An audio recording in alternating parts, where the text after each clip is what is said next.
Back to N channel learning. It's me Banasar Khalid. കഴിഞ്ഞ ക്ലാസ്സിൽ നമ്മൾ ആസിഡ് ബേസുകൾ ലവണങ്ങൾ എന്ന് പറഞ്ഞ 9ാം ക്ലാസ്സിലെ ചാപ്റ്റർ ആണ് ഡിസ്കസ് ചെയ്തുകൊണ്ടിരുന്നത്. അത് നമുക്ക് ഈ പറയുന്ന അതിന്റെ റിമൈനിങ് പോർഷൻ, അതിന്റെ ബാക്കിയുള്ള ഭാഗമാണ് നമ്മൾ ഇന്നത്തെ ക്ലാസ്സിൽ നോക്കാൻ പോകുന്നത്. കഴിഞ്ഞ ക്ലാസ്സിൽ നമ്മൾ ക്ലാസ് ആരംഭിക്കുമ്പോൾ തന്നെ നമ്മൾ 2 ക്വസ്റ്റ്യൻസ് ചോദിച്ചു. എന്നാൽ എന്താണ് ക്വസ്റ്റ്യൻസ്? ഒന്നാമത്തെ ക്വസ്റ്റ്യൻ ഇതാണ്: നീല ലിറ്റ്മസിനെ ചുവപ്പാക്കാൻ കഴിയുന്ന പദാർത്ഥങ്ങൾ ഏവയാണ്? നീല ലിറ്റ്മസിനെ ചുവപ്പ് നിറമാക്കാൻ കഴിയുന്ന പദാർത്ഥങ്ങൾ ഏതെന്നാണ് ഒന്നാമത്തെ ചോദ്യം വരുന്നത്. അതിന് ഉത്തരം പറയാൻ നിങ്ങൾക്ക് സാധിക്കുന്നുണ്ടോ? അതെ, നീല ലിറ്റ്മസിന് ചുവപ്പ് നിറമാക്കാൻ സഹായിക്കുന്ന പദാർത്ഥങ്ങൾ ഏതാണ്? നീല ലിറ്റ്മസിന് ചുവപ്പ് നിറമാകുമെങ്കിൽ നമ്മൾ എന്താ പഠിച്ചത്? അത് ആസിഡുകളാണെന്ന് പറഞ്ഞു അല്ലെ. നീല ലിറ്റ്മസിന് ചുവപ്പ് നിറമാക്കാൻ കഴിയുന്ന പദാർത്ഥങ്ങളെ ആസിഡുകൾ എന്ന് അറിയും. നമുക്ക് ആസിഡുകളാണ് അവയെന്ന് മനസ്സിലാക്കാൻ സാധിക്കും. രണ്ടാമത്, എല്ലാ ആസിഡുകളിലെയും പൊതുവായ ഘടകം ഏതാണ്? രണ്ടാമത്തെ ചോദ്യം ചോദിച്ചാൽ എല്ലാ ആസിഡുകളിലെയും പൊതുവായ ഘടകം ഏതാണ്? നമ്മൾ കഴിഞ്ഞ ക്ലാസ്സിൽ പഠിച്ചത് മനസ്സിലായി. HNO3, H2SO4, HCl എന്നീ ആസിഡുകളെ കുറിച്ച് നമ്മൾ hydrochloric acid, nitric acid, sulphuric acid ഇവയുടെ എല്ലാ രാസനാമം നമ്മൾ എഴുതുമ്പോൾ HCl, HNO3, H2SO4 ഇങ്ങനെയൊക്കെ നമ്മൾ എഴുതിയപ്പോൾ നമുക്ക് മനസ്സിലായ എന്താണ്? എല്ലാ ആസിഡുകളുടെയും പൊതുവായ ഘടകം ഏതാണ്? ഹൈഡ്രജൻ ആണെന്ന് മനസ്സിലായി. എല്ലാ ആസിഡുകളുടെയും പൊതുവായ ഘടകം ഹൈഡ്രജൻ ആണ്. ഇനി അടുത്ത് നമ്മൾ മൂന്നാമതായി ചോദിച്ചത് ഏക ബേസിക് ആസിഡിന് ഉദാഹരണം ഏതാണ്? ഏക ബേസിക് ആസിഡിന് ഉദാഹരണം ഏതാണ്? കഴിഞ്ഞ ക്ലാസ് നമ്മൾ മനസ്സിലാക്കി, ഒരു ആസിഡ് തന്മാത്രയ്ക്ക് എന്താണ് ബേസികത? ഒരു ആസിഡ് തന്മാത്രയ്ക്ക് പ്രദാനം ചെയ്യാൻ കഴിയുന്ന ഹൈഡ്രജൻ അയോണുകളുടെ എണ്ണത്തെയാണ് എന്താണ് ബേസികത എന്ന് പറയുന്നത്. ഒരു ആസിഡ് തന്മാത്രയ്ക്ക് പ്രദാനം ചെയ്യാൻ കഴിയുന്ന ഹൈഡ്രജൻ അയോണുകളുടെ എണ്ണത്തെയാണ് ബേസികത എന്ന് പറയുന്നത്. നമ്മൾ കഴിഞ്ഞ ക്ലാസ്സിൽ മനസ്സിലാക്കി അല്ലെ. അപ്പൊ എന്താണ് ഇവിടെ? മോണോ ബേസിക് ആസിഡ് ഒരു ഉദാഹരണം പറയുകയാണെങ്കിൽ നമുക്ക് പറയാം ഹൈഡ്രോക്ലോറിക് ആസിഡ് അല്ലെങ്കിൽ HCl അല്ലെങ്കിൽ എന്താണ് നൈട്രിക് ആസിഡ് HNO3 ഇതിലെല്ലാം ആസിഡ് തന്മാത്ര പ്രദാനം ചെയ്യുന്ന ഹൈഡ്രജൻ അയണുകളുടെ എണ്ണം എന്ന് പറയുന്നത് 1 ആണ്. അതുകൊണ്ട് ഏക ബേസിക് ആസിഡുകൾക്ക് ഉദാഹരണം ഏതൊക്കെയാണ്? ഹൈഡ്രോക്ലോറിക് ആസിഡും നൈട്രിക് ആസിഡ്, അത് HClഉം HNO3 ആണെന്ന് മനസ്സിലാക്കാം. അപ്പൊ ഈ പറഞ്ഞ 3 ക്വസ്റ്റ്യൻ നിങ്ങൾക്ക് ആൻസർ ചെയ്യാൻ പറ്റിയെന്ന് വിശ്വസിക്കുന്നു. ഇനി നമ്മൾ അടുത്തതിലേക്ക് കടക്കാൻ പോകുന്ന ആൽക്കലിയെ കുറിച്ചാണ്. കഴിഞ്ഞ ക്ലാസ്സിൽ നമ്മൾ ആസിഡുകളെ കുറിച്ചുള്ള കാര്യങ്ങളാണ് മനസ്സിലാക്കിക്കൊണ്ടിരുന്നത്. ആസിഡുകളുടെ സവിശേഷതകളെ കുറിച്ച് മനസ്സിലാക്കി. ഇന്നത്തെ ക്ലാസ്സിൽ നമ്മൾ ആൽക്കലിയെ കുറിച്ചാണ് മനസ്സിലാക്കുന്നത്. അപ്പൊ നമ്മൾ കഴിഞ്ഞ ക്ലാസ്സിൽ പറഞ്ഞു എന്താണ്? അമ്ലമഴിക്ക് കാരണമാകുന്ന എന്തൊക്കെ ഘടകങ്ങളാണെന്ന് പറഞ്ഞാൽ അല്ലെ. അമ്ലമഴിക്ക് കാരണമാകുന്ന ഘടകങ്ങളെ കുറിച്ച് നമ്മൾ കഴിഞ്ഞ ക്ലാസ്സിൽ പറഞ്ഞാണ് നിർത്തിയത്. ഇനി നമുക്ക് ഇന്നത്തെ ക്ലാസ്സിൽ ബാക്കി പോർഷൻസ് നോക്കാം.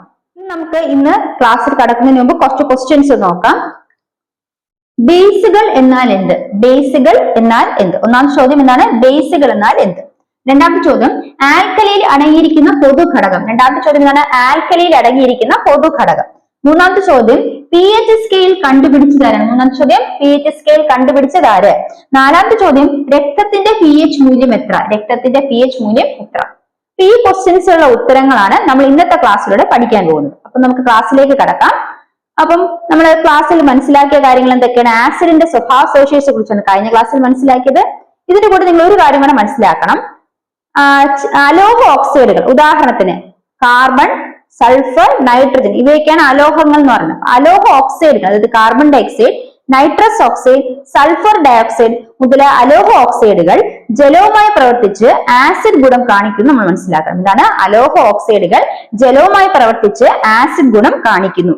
അപ്പൊ പൊതുവെ അലോഹ ഓക്സൈഡ് ജലവുമായി പ്രവർത്തിച്ചുണ്ടാകുന്ന പദാർത്ഥങ്ങൾ എന്ത് സ്വഭാവമാണ് കാണിക്കുന്നത്? ആസിഡ് ഗുണമാണ് കാണിക്കുന്നത് മനസ്സിലാക്കണം. അപ്പൊ അലോഹ ഓക്സൈഡുകൾ, ഉദാഹരണത്തിന് carbon dioxide, sulphur dioxide, nitrous oxide. Carbon dioxide, sulphur dioxide, nitrous oxide മുതലായവ അലോഹ ഓക്സൈഡുകൾക്ക് ഉദാഹരണമാണ്. ഇവ ജലവുമായി പ്രവർത്തിച്ച് ഉണ്ടാകുന്ന പദാർത്ഥങ്ങൾക്ക് എന്ത് സുഖമായിരിക്കും എന്ത് ഗുണമായിരിക്കും ഉണ്ടായിരിക്കുന്നത്? ആസിഡ് ഗുണമായിരിക്കും ഉണ്ടായിരിക്കുന്നത് മനസ്സിലാക്കണം. നമ്മൾ പറഞ്ഞു ആസിഡ് റെയിനെ കുറിച്ച് പറഞ്ഞു, അമ്ലമഴയെ കുറിച്ച് പറഞ്ഞു അല്ലെ. അപ്പൊ അവിടെ അന്തരീക്ഷത്തിൽ അടങ്ങിയിരിക്കുന്ന സൾഫർ ഡയോക്സൈഡും നൈട്രസ് ഓക്സൈഡും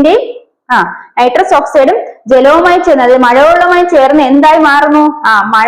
മഴവെള്ളവുമായി ചേർന്ന് എന്താണ് ആസിഡ് സ്വഭാവമുള്ള ഒരു മഴയായിട്ട് മാറുന്നു അല്ലെ. വെള്ളമായി ചേരുമ്പോൾ അതിന്റെ സ്വഭാവത്തിൽ വ്യത്യാസം വരുന്നത് ആസിഡ് ഗുണം കാണിക്കുന്നു എന്ന് മനസ്സിലാക്കി. അപ്പൊ അതാണ് നമ്മളോട് മനസ്സിലാക്കുന്നത്. അലോഹ ഓക്സൈഡുകൾ ജലവുമായി പ്രവർത്തിച്ചുണ്ടാകുന്ന പദാർത്ഥങ്ങൾക്ക് ആസിഡ് ഗുണം ഉണ്ട്. അവ ആസിഡ് ഗുണം കാണിക്കുന്നു എന്ന് മനസ്സിലാക്കണം. അപ്പൊ നമ്മൾ കഴിഞ്ഞ ക്ലാസ്സിൽ മനസ്സിലാക്കിയത് ആസിഡിനെ കുറിച്ചാണെങ്കിൽ ഇന്നത്തെ ക്ലാസ്സിൽ നമ്മൾ മനസ്സിലാക്കാൻ പോകുന്നത് ആൽക്കലികളെ കുറിച്ചാണ്. എന്താണ്? ആൽക്കലികളെ കുറിച്ച് നോക്കിയാലോ. ആൽക്കലികൾ എന്താണ്? ആൽക്കലികൾ നമ്മൾ നേരത്തെ ആസിഡ് ആയിട്ടുള്ള വസ്തുക്കളെ അല്ലെങ്കിൽ പദാർത്ഥങ്ങൾ, അസിഡിക് സ്വഭാവമുള്ള പദാർത്ഥങ്ങളെ എങ്ങനെ തിരിച്ചറിഞ്ഞു? ലിറ്റ്മസ് പേപ്പറിന്റെ സഹായത്തോടെ. ലിറ്റ്മസ് പേപ്പർ ഉപയോഗിച്ചാണ് നമ്മൾ തിരിച്ചറിയുന്നത്. അതുപോലെ ആൽക്കലി നമുക്ക് ലിറ്റ്മസ് പേപ്പറിന്റെ സഹായത്തോടെ തിരിച്ചറിയാൻ സാധിക്കും. അപ്പൊ ആൽക്കലിക് സ്വഭാവമുള്ള ഒരു പദാർത്ഥത്തിലേക്ക് നമ്മൾ ലിറ്റ്മസ് പേപ്പർ മുക്കി വെച്ചാൽ ആ ലിറ്റ്മസ് പേപ്പർ ഇപ്പോൾ ചുവന്ന നിറമുള്ള ലിറ്റ്മസ് പേപ്പർ ആണെങ്കിൽ അത് ഏത് നിറം കാണിക്കും എന്നാണ് പറയുന്നത്? നീല നിറം കാണിക്കും എന്നാണ് പറയുന്നത്. നമ്മൾ നേരത്തെ പറഞ്ഞു നീല നിറമുള്ള ലിറ്റ്മസിനെ ചുവപ്പ് നിറമാക്കാൻ കഴിവുള്ളത് ആസിഡ് പദാർത്ഥങ്ങൾക്കാണെന്ന് പറഞ്ഞു. നേരെ മറിച്ച് ചുവപ്പ് നിറമുള്ള ലിറ്റ്മസ് പേപ്പറിനെ നീല നിറമാക്കാൻ കഴിയുന്ന പദാർത്ഥങ്ങളാണ് ആൽക്കലികൾ. അപ്പൊ നീല നിറമുള്ള ലിറ്റ്മസ് പേപ്പറിനെ ചുവപ്പ് നിറമുള്ള ലിറ്റ്മസ് പേപ്പറിനെ നീല നിറമാക്കുന്നു ആരാണ്? ആൽക്കലികൾ. ചുവന്ന ലിറ്റ്മസ് പേപ്പറിനെ നീലയാക്കി മാറ്റുന്നതാണ് ആൽക്കലികൾ എന്ന് മനസ്സിലാക്കുക. രണ്ടാമത് നമ്മൾ മനസ്സിലാക്കാനുള്ളത്, ഇനി നമ്മൾ ആസിഡിന്റെ കാര്യത്തിൽ പറഞ്ഞ ആസിഡിന് എന്ത് രുചിയാണ്? പുളി രുചിയാണെന്ന് പറഞ്ഞു. ഇവിടെ ആൽക്കലിയെ സംബന്ധിച്ചോളം ആൽക്കലിക്ക് കാരരുചിയാണ്. എന്താണ്? കാരരുചിയാണ്. കാരരുചിയാണ്. അടുത്തത് ആൽക്കലിയുടെ മറ്റൊരു സവിശേഷത, ആൽക്കലിക്ക് വഴുവഴുപ്പാണ്. സ്ലൈമി ആയിരിക്കും. ആസിഡുകൾ വഴുവഴുപ്പുള്ളതായിരിക്കും. ആൽക്കലികൾ വഴുവഴുപ്പുള്ളതായിരിക്കും. ആൽക്കലികൾക്ക് എന്തുണ്ടായിരിക്കും? വഴുവഴുപ്പുണ്ടായിരിക്കും. ഇനി മനസ്സിലാക്കാനുള്ളത് എന്താണ്? ചുവന്ന ലിറ്റ്മസിനെ അത് എന്താക്കുന്നു? നീലയാക്കി മാറ്റുന്നു എന്ന് മനസ്സിലാക്കാം. അപ്പൊ ആൽക്കലികളുടെ പൊതു സവിശേഷത പറയുകയാണെങ്കിൽ അത് ചുവന്ന ലിറ്റ്മസിനെ നീലയാക്കി മാറ്റുന്നു, അതിന് കാരരുചിയാണ്, അതിന് വഴുവഴുപ്പുണ്ട്. ഇനി നമ്മൾ മനസ്സിലാക്കാനുള്ള ഒരു ഘടകം എന്ന് പറയുന്നത് എന്താണ്? സൂചകങ്ങളാണ്. എന്താണ് സൂചകങ്ങൾ? അതായത് ഒരു വസ്തു അല്ലെങ്കിൽ പദാർത്ഥം, ഒരു പദാർത്ഥം ആസിഡ് ആണോ അല്ലെങ്കിൽ ആൽക്കലി ആണോ എന്ന് തിരിച്ചറിയാൻ നമ്മൾ ഉപയോഗിക്കുന്ന ഘടകങ്ങളെയാണ് എന്ത് വിളിക്കുന്നത്? സൂചകങ്ങൾ എന്ന് പറഞ്ഞത്. അപ്പൊ എന്താണ് സൂചകങ്ങളെ കുറിച്ച് മനസ്സിലാക്കാം. എന്താണ് സൂചകങ്ങൾ? സൂചകങ്ങൾ എന്ന് പറഞ്ഞാൽ നിറമാറ്റത്തിലൂടെ ഒരു പദാർത്ഥം അല്ലെങ്കിൽ ഒരു വസ്തു നിറമാറ്റത്തിലൂടെ അത് ആസിഡോ ആൽക്കലിയോ തിരിച്ചറിയാൻ സഹായിക്കുന്ന പദാർത്ഥങ്ങളെയാണ് സൂചകങ്ങൾ എന്ന് പറയുന്നത്. സൂചകങ്ങൾ പ്രധാനമായും നമ്മൾ സൂചകങ്ങളുടെ സഹായത്തോടുകൂടിയാണ് ഒരു പദാർത്ഥം അല്ലെങ്കിൽ ഒരു വസ്തു ആസിഡോ ആൽക്കലി ആണെന്ന് കണ്ടെത്തുന്നത്. അപ്പൊ ഒരു പദാർത്ഥം ആസിഡോ ആൽക്കലി ആണോ എന്ന് കണ്ടെത്തുന്നത് സൂചകങ്ങൾ എന്ന പദാർത്ഥങ്ങളുടെ സഹായത്തോടു കൂടിയാണ്. പൊതുവെ സൂചകങ്ങളായിട്ട് ഉപയോഗിക്കുന്നത് നമ്മൾ അതായത് സസ്യങ്ങളുടെ ഭാഗങ്ങൾ സൂചകങ്ങളായിട്ട് ഉപയോഗിക്കുന്നുണ്ട്. സസ്യഭാഗങ്ങളായ മഞ്ഞൾ അതുപോലെ തന്നെ ചെമ്പരത്തിപ്പൂവ് മുതലായ സസ്യഭാഗങ്ങൾ, മഞ്ഞൾ, ചെമ്പരത്തിപ്പൂവ്, അതുപോലെ ബീട്രൂട്ട്, അതെല്ലാം ആ സസ്യഭാഗങ്ങളെല്ലാം നമ്മളെ സൂചകങ്ങളായിട്ട്, അതായത് സസ്യത്തിന്റെ ഭാഗങ്ങളെ സൂചകങ്ങളായിട്ട് ഉപയോഗപ്പെടുന്നത് ഏതൊക്കെയാണ്? മഞ്ഞൾ, ചെമ്പരത്തിപ്പൂ, ബീട്രൂട്ട്. ഇനി ഇതുപോലെ തന്നെ ലബോറട്ടറികളിൽ പക്ഷെ ഉപയോഗിക്കുന്ന സൂചകം ഏതാണ്? നമ്മൾ മുന്നേ പഠിച്ചിട്ടാണ് ലിറ്റ്മസ് പേപ്പർ ആണ് ലബോറട്ടറികളിൽ ഉപയോഗിക്കുന്ന സൂചകം. ലിറ്റ്മസ് പേപ്പർ ആണ് ലബോറട്ടറികളിൽ ഉപയോഗിക്കുന്ന സൂചകം. എന്താണ് സൂചകം എന്ന് മനസ്സിലായാലോ? ഒരു പദാർത്ഥം ആസിഡ് ആണോ ആൽക്കലി ആണോ എന്ന് തിരിച്ചറിയാൻ സഹായിക്കുന്ന പദാർത്ഥങ്ങളെയാണ് സൂചകങ്ങൾ എന്ന് പറയുന്നത്. അപ്പൊ അതെങ്ങനെ മനസ്സിലാക്കുന്നു? നിറമാറ്റത്തിലൂടെയാണ്. നമുക്ക് നിറമാറ്റത്തിലൂടെ ഒരു പദാർത്ഥം ഒരു നിറമാറ്റത്തിലൂടെ ആസിഡിനെ ആൽക്കലിയെയും തിരിച്ചറിയാൻ സഹായിക്കുന്ന പദാർത്ഥങ്ങൾ എന്ത് വിളിക്കുന്നു? സൂചകങ്ങൾ എന്ന് വിളിക്കുന്നു. നിറമാറ്റത്തിലൂടെ ആസിഡിനെയും ആൽക്കലിയെയും തിരിച്ചറിയാൻ സഹായിക്കുന്ന പദാർത്ഥങ്ങളാണ് സൂചകങ്ങൾ. ഇനി ഈ പറയുന്ന പല സൂചകങ്ങളുടെ ഒരു മിശ്രിതം അല്ലെങ്കിൽ പല സൂചകങ്ങളുടെ മിശ്രിതത്തെയാണ് സാർവിക സൂചകം എന്ന് പറയുന്നത്. സാർവിക സൂചകം പേരിൽ നിന്ന് മനസ്സിലാക്കാം. പല സൂചകങ്ങളുടെ മിശ്രിതത്തെ സാർവിക സൂചകം എന്ന് അറിയപ്പെടുന്നു. ഇനി നമ്മൾ മനസ്സിലാക്കാനുള്ള മറ്റൊരു കാര്യം എന്ന് പറയുന്നത് pH ആണ്. എന്താണ് pH എന്ന് മനസ്സിലാക്കാം. pH എന്ന് പറഞ്ഞാൽ പദാർത്ഥങ്ങൾ അല്ലെ ആസിഡ് ആകാം ബേസിക് ആകാം അതിന്റെ സ്വഭാവം കണ്ടുപിടിക്കാൻ ഇരിക്കുന്ന ശാസ്ത്രീയ മാർഗത്തെയാണ് pH എന്ന് പറയുന്നത്. പദാർത്ഥങ്ങളുടെ ആസിഡ് സ്വഭാവം അല്ലെങ്കിൽ അതിന് എത്രത്തോളം ആസിഡ് സ്വഭാവമുണ്ട്, എത്രത്തോളം ബേസിക് സ്വഭാവമുണ്ട് എന്ന് കണ്ടുപിടിക്കാൻ ഉപയോഗിക്കുന്ന ശാസ്ത്രീയ മാർഗത്തെയാണ് pH എന്ന് പറയുന്നത്. അപ്പൊ pH മൂല്യം നിർണ്ണയിക്കുന്നതിലൂടെയാണ് നമുക്കൊരു പദാർത്ഥത്തിൽ എത്രത്തോളം ആസിഡിറ്റി ഉണ്ട്, എത്രത്തോളം ബേസിസിറ്റി ഉണ്ട്, അതായത് ഒരു പദാർത്ഥം എത്രത്തോളം ആസിഡിക് ആണ്, എത്രത്തോളം ബേസിക് ആണ് മനസ്സിലാക്കാൻ സാധിക്കുന്നത് pH മൂല്യം നിർണ്ണയിക്കുന്നതിലൂടെയാണ്. അപ്പൊ pH മൂല്യം നിർണ്ണയിക്കാൻ അല്ലെങ്കിൽ ആ pH എന്ന് പറയുന്ന ഇത് കണ്ടുപിടിച്ച pH സ്കെയിൽ, അതിനൊരു സ്കെയിൽ ഉണ്ട്. ആ pH സ്കെയിൽ ആവിഷ്കരിച്ചതാരാണ്? സൊറൻസൻ ആണ് pH സ്കെയിൽ ആവിഷ്കരിച്ചത്. അപ്പൊ pH സ്കെയിലിനെ നമ്മൾ എപ്പോഴും കേൾക്കുന്ന പേരാണ് സൊറൻസൻ. നമ്മൾ പഠിച്ചിട്ടുള്ളതാണ് അല്ലെ. pH സ്കെയിൽ എന്ന് പറഞ്ഞാൽ എന്താണ്? സൊറൻസൻ എന്ന ശാസ്ത്രജ്ഞനാണ് ഇത് ആവിഷ്കരിച്ചത്. അപ്പൊ pH മൂല്യം നിർണ്ണയിക്കുന്നത് എന്തിനാ? ഒരു പദാർത്ഥങ്ങളുടെ ആസിഡ് അല്ലെങ്കിൽ ബേസിക് സ്വഭാവം എത്രത്തോളം ഉണ്ട് എന്ന് നിർണ്ണയിക്കുന്നതിന് വേണ്ടിയിട്ടാണ് pH സ്കെയിൽ ഉപയോഗിക്കുന്നത്. അത് കണ്ടുപിടിച്ച ശാസ്ത്രജ്ഞനാണ് സൊറൻസൻ. ഇനി നമ്മൾ pH സ്കെയിലിൽ പ്രധാനമായും ഈ ലായനിയിലെ എന്ത് അടിസ്ഥാനത്തിലാണ് ഇത് മനസ്സിലാക്കുന്നത് വെച്ചാൽ ഒരു ലായനിയിലെ H+ അയോണുകളുടെ ഗാഢത അടിസ്ഥാനപ്പെടുത്തിയാണ് pH നിർണ്ണയിക്കുന്നത്. ഒരു ലായനിയിലെ H+ അയോണുകളുടെ ഗാഢത അടിസ്ഥാനപ്പെടുത്തിയാണ്, അത് നമ്മൾ പറഞ്ഞു, H+ അയോണുകളുടെ ഗാഢത അടിസ്ഥാനപ്പെടുത്തിയാണ് pH നിർണ്ണയിക്കുന്നത്. അപ്പൊ അപ്പൊ H+ അയനുകൾ അല്ലെങ്കിൽ ഹൈഡ്രജൻ ഘടകങ്ങൾ കൂടുതലുള്ളത് ഹൈഡ്രജൻ ഘടകങ്ങൾ ഉള്ളത് ഏതില്ല? ആസിഡ് ആണ് അല്ലെ. അപ്പൊ H+ അയനുകളുടെ ഗാഢതയെ അടിസ്ഥാനപ്പെടുത്തിയാണ് pH നിർണ്ണയിക്കുന്നത്. പദാർത്ഥത്തിലെ H+ ഒരു ലായനി എടുക്കുകയാണെങ്കിൽ ആ ലായനിയിലെ H+ അയനുകളുടെ എന്താണ് എത്രത്തോളം ഗാഢത H+ അയനുകളുടെ ഗാഢത ആ ലായനിയിലുണ്ട് എന്ന് അടിസ്ഥാനപ്പെടുത്തിയാണ് നമ്മൾ pH നിർണ്ണയിക്കുന്നത്. അപ്പൊ pH എന്തിനാണെന്ന് മനസ്സിലായല്ലോ. ഇനി നമ്മൾ അടുത്ത മനസ്സിലാക്കാൻ പോകുന്നത്, ഇവിടെ നമ്മൾ ആൽക്കലിയെ കുറിച്ച് പറഞ്ഞപ്പോൾ ആൽക്കലികളുടെ pH എന്ന് പറയുന്നത്, pH എന്ന് പറയുന്നത് കണ്ടുപിടിച്ച വ്യക്തിയാണ് സൊറൻസൺ. ഇനി ആൽക്കലിയുടെ pH എന്ന് പറയുന്നതാണ്. ആൽക്കലിയുടെ pH എന്ന് പറയുന്നത്, ആൽക്കലി ഇനി pH നോക്കുമ്പോൾ നിർവീര്യമായ ലായനിയുടെ, അതായത് അത് നിർവീര്യമായ ലായനിയാണെങ്കിൽ, നിർവീര്യ ലായനി എന്ന് പറഞ്ഞാൽ അത് ആസിഡുമല്ല ആൽക്കലിയുമല്ല, അതിന്റെ pH എന്ന് പറഞ്ഞാൽ എപ്പോഴും എന്തായിരിക്കും? 7 ആയിരിക്കും. നിർവീര്യ ലായനിയുടെ pH 7 ആയിരിക്കും. എന്നാൽ അസിഡിക് ആയിട്ടുള്ള ലായനിയുടെ pH എന്ന് പറയുന്നത്, അസിഡിക് ആസിഡ് സ്വഭാവം കാണിക്കുന്ന ലായനിയുടെ pH എന്ന് പറയുന്നത് എപ്പോഴും 7 താഴെയായിരിക്കും. 7 താഴെയായിരിക്കും. അതുപോലെ തന്നെ ആൽക്കലി സ്വഭാവമുള്ള ഒരു പദാർത്ഥത്തിന്റെ pH എന്ന് പറഞ്ഞാൽ എപ്പോഴും 7 കൂടുതലായിരിക്കും. അപ്പൊ ഇവിടെ ആൽക്കലിയുടെ pH എന്ന് പറഞ്ഞാൽ എപ്പോഴും എന്തിനാണ്? 7 കൂടുതലായിരിക്കും. 7 കൂടുതലായിരിക്കും. ആൽക്കലിയുടെ pH 7 കൂടുതലായിരിക്കും. നമ്മൾ പറഞ്ഞു pH നിർണ്ണയിക്കുന്നത് ലായനിലെ ഹൈഡ്രജൻ അയനുകളുടെ ഗാഢതയെ അടിസ്ഥാനപ്പെടുത്തിയാണ് pH നിർണ്ണയിക്കുന്നത്. pH എന്ന് പറയുന്നത് ഒരു പദാർത്ഥത്തിന്റെ അല്ലെങ്കിൽ അതിന്റെ അസിഡിക് ബേസിക് സ്വഭാവം എത്രത്തോളം ഉണ്ട് എന്ന് നിർണ്ണയിക്കാൻ വേണ്ടി, ശാസ്ത്രീയമായി നിർണ്ണയിക്കാനാണ് pH സ്കെയിൽ ഉപയോഗിക്കുന്നത്. ഇനി pH എന്ന് പറയുന്നത് നിർവീര്യമായ ലായനിക്കാണെങ്കിൽ 7 ആണ് എന്റെ pH. എന്നാൽ അസിഡിക് സ്വഭാവമുള്ള ലായനിയുടെ pH എന്ന് പറയുന്നത് 7 താഴെയായിരിക്കും. ആൽക്കലി സ്വഭാവമുള്ള ലായനിയുടെ pH എന്ന് പറയുന്നത് 7 കൂടുതലായിരിക്കും. ഇനി നമ്മൾ നേരത്തെ പറഞ്ഞ സൂചകങ്ങൾ നമ്മൾ ഉപയോഗിക്കുമെന്ന് പറഞ്ഞല്ലേ. പ്രധാനപ്പെട്ട നമ്മൾ ഉപയോഗിക്കുന്ന സസ്യഭാഗങ്ങളായ സൂചകങ്ങൾ ഏതൊക്കെയാണ്? മഞ്ഞൾ, ചെമ്പരത്തിപ്പൂവ്, ബീട്രൂട്ട് അതിന്റെ ആ സസ്യഭാഗങ്ങളൊക്കെയാണ് നമ്മൾ സൂചകമായിട്ട് ഉപയോഗിക്കുന്നതെന്ന് പറഞ്ഞു. ഇനി അതുപോലെ തന്നെ ലബോറട്ടറി യൂസ് ചെയ്യുന്ന സൂചകമാണ് ലിറ്റ്മസ് പേപ്പർ എന്നും പറഞ്ഞു. ഇനി ഫിനോഫ്തലിൻ എന്ന് പറയുന്നതും ഒരു സൂചകമായി ഉപയോഗിക്കുന്നുണ്ട്. ഫിനോഫ്തലിൻ എന്ന് പറയുന്നത് സൂചകമായി ഉപയോഗിക്കുകയാണ്. അപ്പൊ സൂചകമായി ഉപയോഗിക്കുന്ന ഫിനോഫ്തലിൻ സൂചകമായി ഉപയോഗിക്കുമ്പോൾ ഫിനോഫ്തലിൻ ആൽക്കലികളിൽ ഫിനോഫ്തലിൻ ഉപയോഗിച്ചാൽ എന്താണ്? പിങ്ക് നിറത്തിലാണ് കാണപ്പെടുന്നത്. ഫിനോഫ്തലിൻ ആൽക്കലികൾ പിങ്ക് നിറം കാണിക്കുന്നു. എന്താണ്? ഫിനോഫ്തലിൻ ഒഴിച്ചാൽ ഈ പറയുന്ന ലായനി പിങ്ക് നിറത്തിലാകുന്നു. ഫിനോഫ്തലിൻ പിങ്ക് നിറം കാണിക്കുന്നത് ആരാണ്? ആൽക്കലികളാണ് ഫിനോഫ്തലിൻ പിങ്ക് നിറം കാണിക്കുന്നത്. മനസ്സിലായോ? ഇനി ഇതേ ഫിനോഫ്തലിൻ ആസിഡുകളിൽ വെള്ള നിറത്തിലുമാണ് കാണപ്പെടുന്നത്. ഫിനോഫ്തലിൻ ആൽക്കലിയിൽ പിങ്ക് നിറം കാണിക്കുന്നു, എന്നാൽ ആസിഡിൽ വെള്ള നിറവും കാണിക്കുന്നു. അപ്പൊ ആൽക്കലികളുടെ പൊതുവായ സവിശേഷത എന്താണ്? ചുവന്ന ലിറ്റ്മസ് നീലയാക്കുന്നു. ഇനി ഫിനോഫ്തലിൻ ആണെങ്കിൽ അത് പിങ്ക് നിറം കാണിക്കുന്നു. ഇനി അതുപോലെ തന്നെ അതിന് രുചിയാണ്, അതിന് വഴുവഴുപ്പുണ്ട്, അതിന്റെ pH എന്ന് പറയുന്നത് 7 കൂടുതലായിരിക്കും. ഇത്രയാണ് ആൽക്കലികളെ കുറിച്ച് നമ്മൾ അടിസ്ഥാനമായി അറിഞ്ഞിരിക്കേണ്ടത്. ഇങ്ങോട്ടൊന്ന് ശ്രദ്ധിച്ചു കഴിഞ്ഞാൽ നോക്കിയേ, കാൽഷ്യം ഓക്സൈഡ് CaO എന്ന് പറഞ്ഞാൽ കാൽഷ്യം ഓക്സൈഡ് ആണ്. അതിന്റെ നീറ്റ് എന്നാണ് അറിയപ്പെടുന്നത്. കാൽഷ്യം ഓക്സൈഡ് വെള്ളവുമായി ചേരുമ്പോൾ കാൽഷ്യം ഓക്സൈഡ് വെള്ളവുമായി ചേരുമ്പോൾ എന്ത് ലഭിക്കും? കാൽഷ്യം ഹൈഡ്രോക്സൈഡ് ലഭിക്കുന്നു. കാൽഷ്യം ഓക്സൈഡ് ജലവുമായി ചേരുമ്പോൾ ലഭിക്കുന്നത് കാൽഷ്യം ഹൈഡ്രോക്സൈഡ് ആണ്.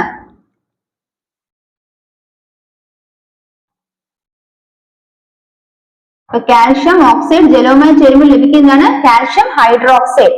അതായത് നീറ്റ് എന്നാണ് കാൽഷ്യം ഓക്സൈഡിന്റെ നാമം. ഇനി നോക്കാം, നമ്മൾ മനസ്സിലാക്കുക, കാൽഷ്യം ഓക്സൈഡ് വെള്ളവുമായി ചേരുമ്പോൾ കാൽഷ്യം ഹൈഡ്രോക്സൈഡ് ഉണ്ടാകുന്നു പറഞ്ഞു. കാൽഷ്യം ഓക്സൈഡ് എന്ന് പറയുന്നത്, കാൽഷ്യം എന്ന് പറയുന്നത് ലോഹമാണ്, ലോഹത്തിന്റെ കൂട്ടത്തിൽപ്പെട്ടതാണ് കാൽഷ്യം. അപ്പൊ കാൽഷ്യം ഓക്സൈഡ് എന്ന് പറയുന്നത് ലോഹ ഓക്സൈഡുകളാണ്. എന്താണ്? ലോഹ ഓക്സൈഡുകളാണ് കാൽഷ്യം ഓക്സൈഡ്. ഈ ലോഹ ഓക്സൈഡുകൾ ബേസിക് സ്വഭാവം കാണിക്കുന്നത്. ലോഹ ഓക്സൈഡ് എന്ത് ചെയ്യുന്നു? ബേസിക് സ്വഭാവം കാണിക്കും. എപ്പോഴാണ് ബേസിക് സ്വഭാവം കാണിക്കുന്നത്? ജലത്തിൽ ലയിക്കുമ്പോഴാണ് അതിന്റെ ബേസിക് സ്വഭാവം കാണിക്കുന്നത്. അപ്പൊ കാൽഷ്യം ഓക്സൈഡുകൾക്ക് പൊതുവെ ബേസിക് സ്വഭാവമാണ്. ഇവ ജലത്തിൽ ലയിക്കുമ്പോൾ ആ ജലത്തിൽ ലയിക്കുന്ന ബേസുകളെയാണ് എന്ത് വിളിക്കുന്നത്? ആൽക്കലികൾ എന്ന് വിളിക്കുന്നത്. അപ്പൊ കാൽഷ്യം ഓക്സൈഡ് ബേസിക് സ്വഭാവം കാണിക്കുന്നു. ജലത്തിൽ ലയിക്കുന്ന ബേസുകളെ എന്ത് വിളിക്കുന്നു? ആൽക്കലികൾ എന്ന് വിളിക്കുന്നു. ജലത്തിൽ ലയിക്കുന്ന ബേസുകളെയാണ് ആൽക്കലികൾ എന്ന് വിളിക്കുന്നത്. അപ്പൊ നമ്മൾ നേരത്തെ പറഞ്ഞ എന്താണ്? ആൽക്കലികൾക്ക് എന്നെ സവിശേഷത ഉണ്ടെന്ന് പറഞ്ഞു. ഇനി ഈ ആസിഡ് ജലത്തിലാണ് ബേസുകൾ എന്താണ്? ബേസുകൾ എന്ന് പറഞ്ഞാൽ ലോഹ ഓക്സൈഡുകളെ ബേസിക് സ്വഭാവം കാണിക്കുന്നു. ഇനി എല്ലാ ബേസുകളും എന്തല്ല? ആൽക്കലികളല്ല. അപ്പൊ ആൽക്കലികളാണെങ്കിൽ ആ ബേസുകൾ എന്ത് ചെയ്യണം? ജലത്തിൽ ലയിക്കണം. അപ്പൊ ഈ ബേസുകൾ, ഈ കാൽഷ്യം ഓക്സൈഡ് എന്ന് പറഞ്ഞ ബേസ് ജലത്തിൽ ലയിച്ചപ്പോൾ ലഭിച്ചതാണ് ഈ ആൽക്കലി എന്ന് പറയുന്നത്. മനസ്സിലായോ? കാൽഷ്യം ഓക്സൈഡുകൾ ബേസിക് സ്വഭാവം കാണിക്കുന്നു, പക്ഷെ എല്ലാ ബേസുകൾ എന്തല്ല? ആൽക്കലികളല്ല. അപ്പൊ കാൽഷ്യം ഓക്സൈഡ് ജലത്തിൽ ലയിച്ചപ്പോൾ ആ ബേസിക് സ്വഭാവം കാണിച്ചു. അതുകൊണ്ട് അത് ലഭിച്ച എന്താണ്, അതിനുശേഷം ലഭിച്ച ആ ഉൽപ്പന്നമാണ് കാൽഷ്യം ഹൈഡ്രോക്സൈഡ്. അതെന്ന് പറയുന്നത് ആൽക്കലിയാണ്. മനസ്സിലായോ? അപ്പൊ എന്താണ് കാൽഷ്യം ഓക്സൈഡ് ബേസിക് സ്വഭാവമുണ്ട്. ആ ബേസിക് സ്വഭാവമുള്ള കാൽഷ്യം ഓക്സൈഡ് ജലത്തിൽ ലയിച്ചപ്പോഴാണ് ആൽക്കലി സ്വഭാവമുള്ള കാൽഷ്യം ഹൈഡ്രോക്സൈഡ് നമുക്ക് ലഭിച്ചത്. അപ്പൊ കാൽഷ്യം ഹൈഡ്രോക്സൈഡ് എന്ന് പറയുന്നതാണ് ഇവിടുത്തെ ആൽക്കലി. മനസ്സിലായോ? അപ്പൊ എല്ലാ ഓക്സൈഡ് ബേസുകളും എന്തല്ല, ആൽക്കലികളല്ല. ജലത്തിൽ ലയിക്കുന്ന ബേസുകളാണ് നമുക്ക് എന്തെന്ന് വിളിക്കാൻ പറ്റുന്നത്, ആൽക്കലി എന്ന് വിളിക്കാൻ പറ്റുന്നത്. ഇനി നമ്മൾ മനസ്സിലാക്കുന്ന മറ്റൊരു കാര്യം എന്ന് പറയുന്നത്, ആൽക്കലികൾ ജലത്തിൽ ലയിക്കുമ്പോൾ ഹൈഡ്രോക്സൈഡ് NaOH സോഡിയം ഹൈഡ്രോക്സൈഡ് എന്ന് പറയുന്നത്, സോഡിയം എന്ന് പറയുന്ന ഒരു ലോഹമാണ്. അപ്പൊ സോഡിയം ഹൈഡ്രോക്സൈഡ് എന്ന് പറയുന്നത് എന്താണ്, ജലത്തിൽ ലയിക്കുന്ന ഒരു ബേസ് ആണ്. അപ്പൊ ഇതൊരു ആൽക്കലിയാണ്, സോഡിയം ഹൈഡ്രോക്സൈഡ് ആൽക്കലിയാണ്. ഈ ആൽക്കലി ജലത്തിൽ ലയിക്കുമ്പോൾ Na പ്ലസും OH മൈനസുമായി മാറുന്നു. Na പ്ലസും OH മൈനസുമായി മാറുന്നു. നമ്മൾ നേരത്തെ പറഞ്ഞു ആസിഡുകളിലെ പൊതുവായ ഘടകം ഹൈഡ്രജൻ ആണെന്ന് പറഞ്ഞു.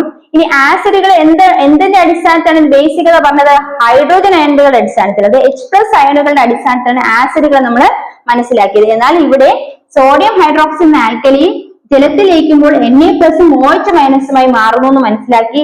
അതായത് ആൽക്കലികൾ ജലത്തിൽ ലയിക്കുമ്പോൾ അത് സ്വതന്ത്രമാക്കുന്ന പൊതുവായ ഘടകം ഏതാണെന്ന് വെച്ചാൽ അത് OH മൈനസ് അയോൺ ആണ്. ഇവിടെ നമുക്ക് NaOH ഒരു എക്സാമ്പിൾ എടുത്തു. അടുത്ത് നമുക്ക് ഏതാണ്, CaOH തന്നെ എടുക്കാം.